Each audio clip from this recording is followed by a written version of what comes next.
में लग रहे हैं आप? 5 साल कैसे हैं आप? बेटी भी आई है?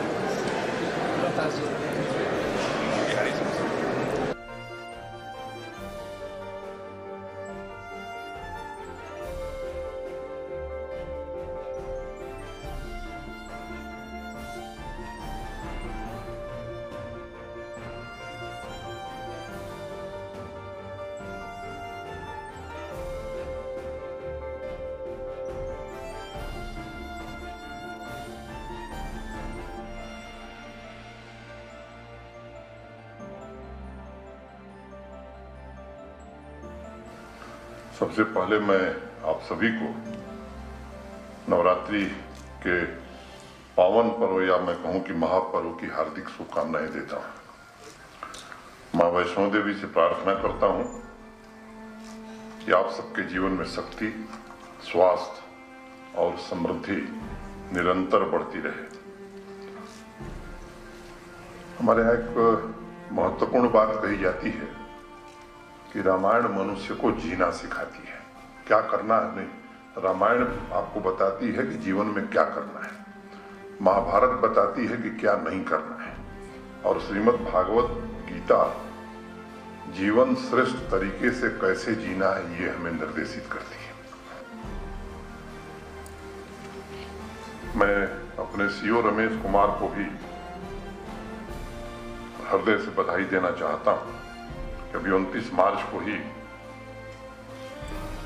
हमारे श्राइन बोर्ड को, जिसके वो सीईओ हैं, उनके सभी सहयोगियों की मेहनत के कारण दिल्ली में महामहिम राष्ट्रपति जी ने तीसरे राष्ट्रीय जल पुरस्कार में अनुकरणीय कार्य करने के लिए इस पूरे इंस्टीट्यूशन की कैटेगरी में पुरस्कृत किया है। ये हम सबके लिए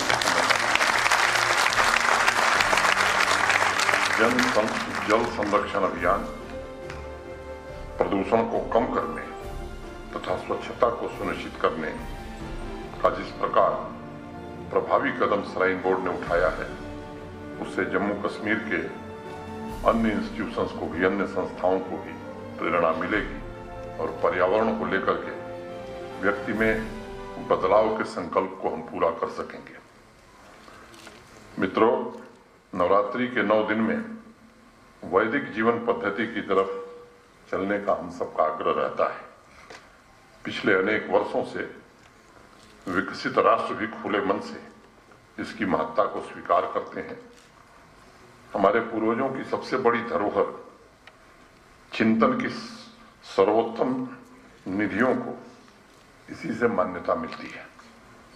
मैंने वैदिक जीवन पद्धति का उल्लेख जानबूझ करके किया, और इसलिए किया क्योंकि ये समझना जरूरी है कि महाभारत काल से, यानी जब से मां की शक्ति और करुणा का लिखित विवरण मिलता है, तब से साधना को मन मस्तिष्क की एकाग्रता, समाज के विकास के लिए आंतरिक अनुशासन के माध्यम के रूप में ही अपनाया जाता रहा है।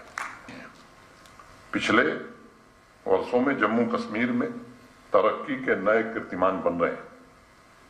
आज मैं कह सकता हूं कि विभिन्न क्षेत्रों में, हर सेक्टर को अगर आप देखें तो एक बड़ा बदलाव जम्मू कश्मीर में हो रहा है।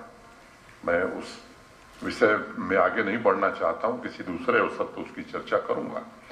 जम्मू कश्मीर सभी धर्मों की महान भूमि रही है और सभी धर्मों के नैतिक उपदेशों की मौलिक परंपरा को कायम रखते हुए यहाँ के लोग विकास की नई गाथा लिख रहे हैं। इसके अलावा जन सुविधाओं पर भी तेजी से काम किया जा रहा है, और मैं सभी स्वयंसेवी संगठनों से, धार्मिक संगठनों से भी निवेदन करना चाहता हूं कि बढ़ चढ़ करके इन कार्यक्रमों में हिस्सा लेने की आवश्यकता है और योगदान देने की आवश्यकता है। एक तथ्य मैं केवल आपके ध्यान में लाना चाहता हूं कि आज देश भर से पर्यटक जम्मू कश्मीर आ रहे हैं। इसके पीछे सबसे बड़ा कारण है कि माननीय प्रधानमंत्री जी के मार्गदर्शन में जो तेजी से परिवर्तन हुए हैं, 1 लाख करोड़ रुपए आज जम्मू कश्मीर में रोड और टनल इंफ्रास्ट्रक्चर पर खर्च हो रहे हैं, ये भारत सरकार के काम। अभी हाल ही में आपने अखबारों में पढ़ा होगा कटरा अमृतसर दिल्ली एक्सप्रेसवे। अब इसके बन जाने के बाद लोगों को पहुंचने में कितनी सुविधा होगी, इसकी सहज कल्पना आप कर सकते हैं। मैं एक आंकड़ा देख रहा था, पिछले 6 महीने में यानी अक्टूबर 2021 से लेकर 31 मार्च 2022 तक 7,91,000 गलती में बोल गया 79,15,536 टूरिस्ट जम्मू कश्मीर आए थे। यानी मोटे तौर पर 180 दिन में 80 लाख के करीब सैलानी जम्मू कश्मीर पहुंचे थे, और मैं समझता हूं अपने आप में एक बहुत बड़ी उपलब्धि है।